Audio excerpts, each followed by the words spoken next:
Hello, viewers and my friends all over the world. You are welcome to today's edition of This Life on Wisdom Anchor. My name is Dr. Tony Aje. Today we are going to look at an important topic that is on the minds of a lot of people today, and that is the question about traveling abroad. Must you travel abroad or not? A lot of people are confused. They don't even know what to do.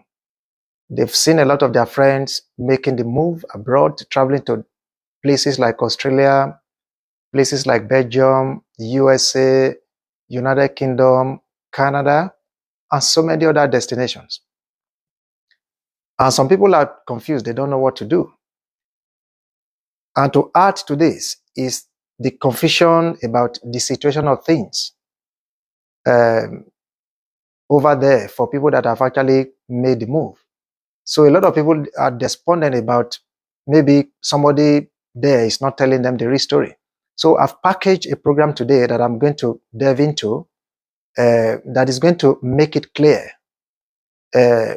Maybe you might find it very useful. Maybe it's going to clear your minds about traveling or not. And the fact is that abroad or not abroad is a matter of personal decision. As a matter of fact, you don't have to travel if you don't have any specific reason. Because a lot of people that travel today, they travel for maybe for business, for visit, for study, and for medical treatment, and some other variety of reasons. And outside this, some other people also squeezing themselves to travel for other various reasons. But the main reason why people travel these days, especially this last 2, 3, 4 years, is mainly because of to study as students and also to work. So before we go too deeply, I just want to mention 3 types of travel route that are the most common these days. The first one is traveling as a visitor. Each country has their own rules and regulations in terms of requirement for this. But basically, the requirements, they are the same for most countries of the world, for Australia, for Canada, for most countries in the EU, and for USA.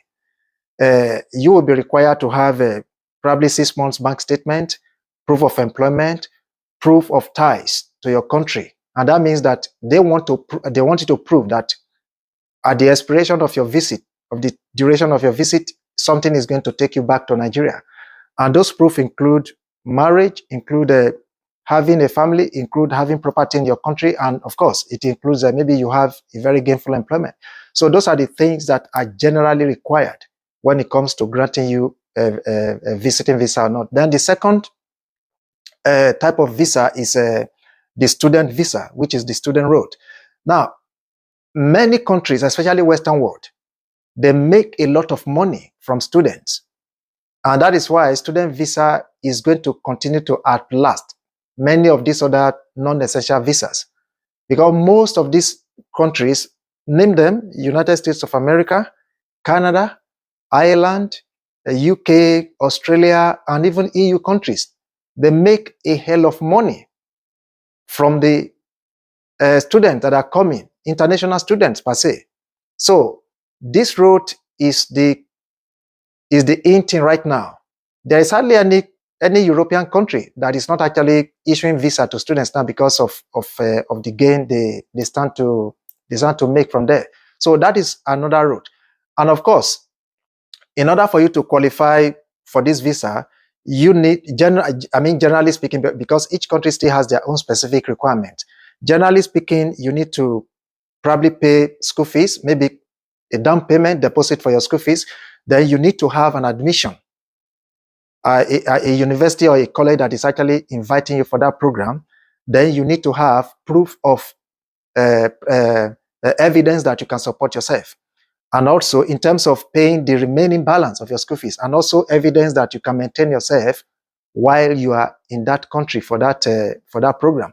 And you also need somebody that is going to stand as your sponsor, somebody that is going to stand in as your sponsor. Some other countries, they require that to stand for you. So once you get all these requirements, apart from other tiny details, then there's no reason why you can't get a visa. Then the other type of visa is the working visa. And that is where you apply for a job in your home country, and some employers in those host countries, they see your CVs and they invite you. Most of the time, they do the interview on Zoom, or some of them even do it over the phone. And from there, they offer you employment, and they prepare the paper for you, and off you go. Now, of all these three types of visas, the best one I would recommend for anybody, any day, anytime, is working visa. And the reason is, working visa, if you can get it, it qualifies you for a lot of benefits. You understand? You are not going to run the risk of, when you are there, after 3 months, then you start coming back to your country. No. Once you are there, even though it depends on the duration of your work, but there are still some other things you can do. Let's say you get a job contract of 2 years. And once those 2 years are over, that job can still renew your visa. Or even in the process, within those 2 years, you can even get another job with another employer. So the risk of you running out of option leading to you coming back home is not there. Unlike student visa, where at the expiration of your program, let's say you get a visa for 1 year master's program, and for countries that don't grant post-study visa, because there are some countries that won't give you post-study visa, they will expect you that as soon as you finish your program, maybe it's a 1 year program, a 2 years program, then off you go back to your country. So you will struggle to know what to do, especially within that range of time, except maybe you are prepared to apply for another program again, for another student program again. And if you are not very careful, I know some EU countries whereby you will continue to recycle yourself. After one program in the school, you have to apply for another one for you to be relevant, in order for you to maintain your stay in those countries.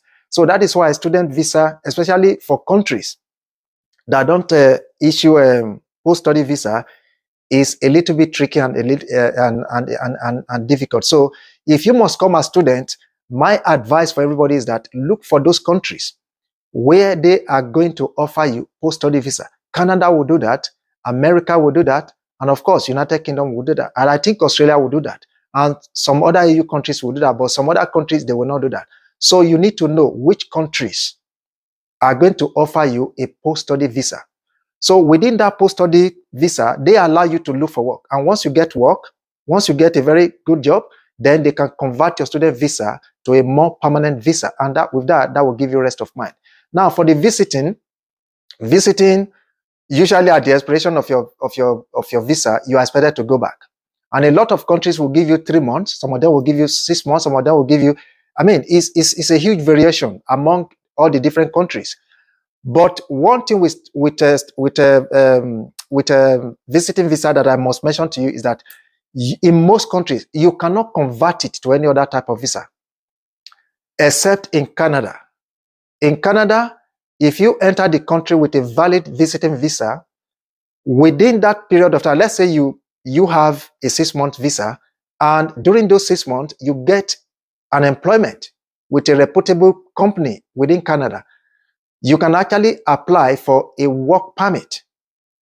So you don't have to start coming back to your country to come and apply and come back again. While you are using your student visa in Canada, if you get a job from a reputable company, of course, they can apply for a more permanent visa for you, a more permanent work visa for you. So these are the various routes. These are the most common routes that people have today to come to many of these Western world. But my take in all these things is that if you can, working visa is the best, because it gives you a lot of opportunity, it gives you rest of mind, and it actually gives you room to start planning from the one that you step into that country. But another thing I want us to talk about is why do people travel? Why do people migrate? People migrate for different reasons, especially in Africa. Africa, there is poverty. Africa, there is insecurity. Africa, there are no jobs. In Africa, there is no rule of law. And in Africa, social amenities, they are close to zero. So these are the things that are driving people crazy. And they want to take various routes to come to greener pastures like the Western world. And in terms of work, let's face it, it's a situation whereby a university graduate will finish school and 3 years, he has not even been able to secure a job. Whereas in Western world, even while you are going to secondary school, if you want to work, there are various options for you to work. Even though these job opportunities, they are not the highest paying job, but at least you will have something that you can be doing that is going to be fetching you very regular money on a very regular basis. And in terms of security, look, there is no place in the world that is secure. United States, which we all believe is the beacon of democracy, they have their own problem with security. United Kingdom, they have their problem. Canada, they have their problem. So there is no country that is 100% secure. But when you talk about scale, and when you talk about the seriousness of government to take securities of life as a matter of importance, then of course, Western world is the place to go. And another reason why people are wanting to travel is social amenities. And of course, you can't compare the social amenities in Western world to what obtains in many countries in Africa. Light in abroad is 24 hours. The roads are pliable, they are very good. And the environment is generally clean. The houses are very good. So, and you go to shop, the shops are very clean. So these are some of the reasons why people are hell-bent on traveling abroad. And the other thing is the rule of law. A situation whereby anything happens and there is no government inside. People die, there is no government inside. Things like this, they are rife in Africa and in some other countries, in Asia and even in Southern America. But in Western world per se, these things, they are well controlled, at least to a very large extent. The police are working. If you break a law, you know that if you are arrested, you will go for it, you pay for it. So these are some of the things that are driving people crazy, that want them to travel at all cost. But before you make your final decision to travel, there are some things that you really have to put into consideration. Number one, the cost of housing. If you come either as a student, and I want, for the purpose of this remaining discussion, I want to focus my attention on the student road and of course on the work permit road. Now, if you are coming, you need to know that things are very expensive in abroad compared to wherever you are coming from. Either you are coming from from Africa, you are coming from Southern America, or you are coming from even Asia. Things in Europe, they are very expensive, and especially in North America, things are very expensive. If you want to get your local food that a lot of us are used to, they are damn expensive compared to how much you are going to pay. So those are the things that you need to bear in mind. And the cost of housing, very expensive. So these are the things that you need to bear in mind. So a lot of us, a lot of people in their host countries, they pay very small amount of money on rent per month or even per year. But when it comes to Western world, in North America or in Europe, you'll be shocked that the amount you pay for 3 years for rent is the amount sometimes you are going to pay for 1 month or even 2 months here.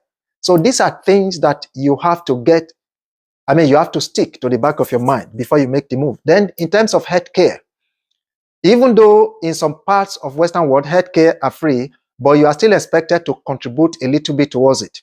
Let me give you an instance, like in England. If you come as a student, right now, if it is not implemented already, you are going to pay a certain amount of money in order for you to get to have access to health. In fact, as a matter of fact, what they are doing it now is that the health surcharge actually covers you, but you would have paid close to maybe about £400 during your visa application. So the UK government collects that upfront, so that when you come here, you can have access to that. But when you see a family physician or a general practitioner in the UK, you are expected, if they give you a prescription, you are expected to pay a certain amount out of that prescription. And with that, the government will take care of the rest. So those are some of the things that yeah, we have to bear in mind before we make the move. And another thing is that there are facts that you must know. And these are the truths that are not being said today. Because everybody is elated when it comes to the issue of abroad. Everybody, in fact, so many, more than 90% of people, they don't want to know the truth. Oh, we want to travel abroad, but it shouldn't be like that. We really need to lay the facts bare so that people will understand what they are buying into. Number one, traveling abroad is not for everybody. I can tell you that. I am a medical doctor. There are so many of my friends that are back home in Nigeria today that are even earning more money than me. They are living better life than me. And that is the truth. And those ones, you cannot convince them to come abroad. They won't come. So that is the situation. So a lot of people, a lot of people, they have very good employment back home. So the question is, why should they come? Security, rule of law, social amenities, they have money to do all these things for themselves. So those ones, you don't just have to travel. So this idea of, oh, you must travel, if you don't travel, then that is the end of the world. I mean, people should not be pushed to that level of decision. If you don't want to travel, then you don't want to travel. A lot of people, they don't want to travel because they don't want to miss their family. They don't want to miss their local food. They don't want to miss that social cohesion, which is not obtainable in abroad. So abroad is not for everybody. So you have to think very well. Why are you traveling? Are you coming to work? Are you coming to study? So, and after your study, what do you do? And at the expiration of your work visa, what do you do? So these are the things that we need to think. Then the second thing is that some people feel comfortable where they are, like I said before. And the other thing is change in environment can be so daunting to some people. A lot of us, we are so averse to change. And let me tell you, if anything at all, when you come to this new environment called abroad, in quote, things are going to be different because most people, you are going to say they are white. They don't understand your culture. Sometimes you talk to them, they will tell you, sorry, we don't understand. So, and a lot of us, these people, I mean, we find it difficult to really adapt to this situation. So a lot of people, because of that change, they don't want to travel, and rightly so for them. You are not going to blame them, because a lot of us, we even struggle before we are able to adapt. Then the other thing is living far from your family, and a lot of you are going to miss it, because there's no way you can bring every member of your family abroad. And even if you end up bringing them, all of you cannot stay in one place, in one environment. You are still going to scatter. So if you are the type that, oh, you don't want to miss your family, then probably abroad is not for you. Then adapting to new environment can be so challenging to others. And let me tell you, the weather in abroad is terribly cold. In North America, it's stinkingly cold. Canada and USA, it's terribly cold, especially during winter. So adapting to that environment can be so difficult for people. And coming to abroad also is not an ironclad guarantee that you are going to make it. No. No.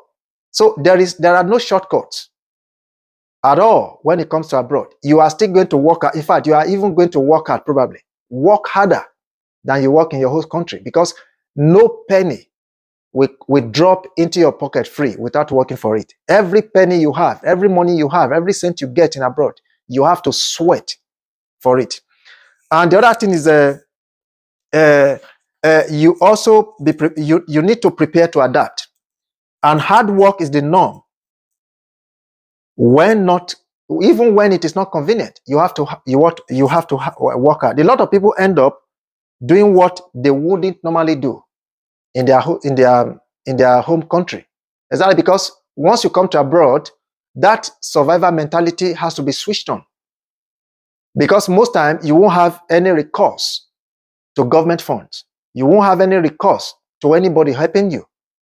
And the people that help people in abroad, they are people that really have the Spirit of God in them. I've heard stories of family members that as soon as they step to the country, everybody disappears. And these are the people that have been promised them, oh, just come. Don't worry, book your flight. The moment they land, everybody disappears, because it's not easy. Making this money here is not easy, friends. So that is why we have to be very, very careful to know what we are buying into. Then the other things I want to talk about is when you make the final move and you come as a student or as a worker, understand that there are bills that you have to pay. In your host countries, there might be ways that you evade many of these bills. And these bills, you may not even have to pay them because you have access to all these things. And I will give you an example, like water bills. In your host countries, a lot of people sink boreholes or they have access to public taps where they don't have to pay directly. So, but in abroad, you pay every amount of water that flows through your tap. You have to pay for it. It comes at monthly or 2 monthly bill, and you can't escape from that. And house rent also is a must. And like I said before, the cost of housing is very, very expensive in abroad. And the power bills, that is your electricity, you have to pay. Your gas bill, you have to pay. Council tax, you have to pay. And those of you that are lucky and you're able to purchase car, motor insurance is there. And it can be very, very expensive for those that are getting insurance for the first time. And road tax, if you manage to buy a car, that is also very, very important. These are things that you cannot escape from, no matter what you do. So, and if you come as a student or you come with work permit, I don't think you have a recourse to public funds. I wouldn't know, maybe some countries will allow some people to have access to public funds, but majority of the countries, Canada, America, UK, and Ireland, I don't think you are allowed access to have public funds. And examples of this public funds include public-based, income-based job seekers allowance. Let's say you lose your job and you are looking for work, you don't get any allowance while you do that. You don't have access to income support, child tax credit, you don't have access to universal credit. The list is just endless. So you don't have access. So these are the things you need to prepare your mind that, oh, so it is not free stuff as they have made us to understand. No, it is not free. It is expensive. But having said all this, if you believe from all these things I've explained that abroad is what you plan to go, and you want to come at all, by all means, look, I encourage you. I welcome you on board. But make sure you go back and listen to this video again. Make sure you do all your preparation, you do all your homework. And subsequently, in the coming days, I am going to go into some details about how you can come as a student, how you can come with a work permit from your host countries. And I'm going to also go into some various details, how you can survive. List of those. In fact, the list of what I can teach you on this program is endless. So I want to advise you to stay tuned and make sure you are ready, you are prepared for the next release of this video. And like I told you before in my previous episode, this life on Wisdom Anchor is where we teach you a lot of things. You see, this life, you only have it once. You only have this life to live in this flesh once. So we are here to teach you how to make the best of this life. You cannot afford to waste it. And you cannot afford not to succeed. That is why I'm here. And that is why the program has started. And as you continue to follow the series of our previous teaching and even subsequent teachings, you have a lot to learn. And I have no doubt in my heart that at the end of the day, your life will be better off. So once again, I want to thank you for listening. Do go back to the video again to listen to all the points I've raised. And remember that in all these things, either you come to abroad or you stay where you are, at the end of the day, it is about you. It is not about anybody else. So believe in yourself. Believe in your ability. Know that with you, nothing is impossible. Once you have this belief, either travel or not, you can still make it in life. Making it is not a function of where you are. It's a function of your mind. It's a function of your determination. And it's a function of your attitude. Until I come your way next week, this is me, Dr. Tony Aje, on this live on Wisdom Anchor. Thank you very much for listening. God bless you. Bye-bye.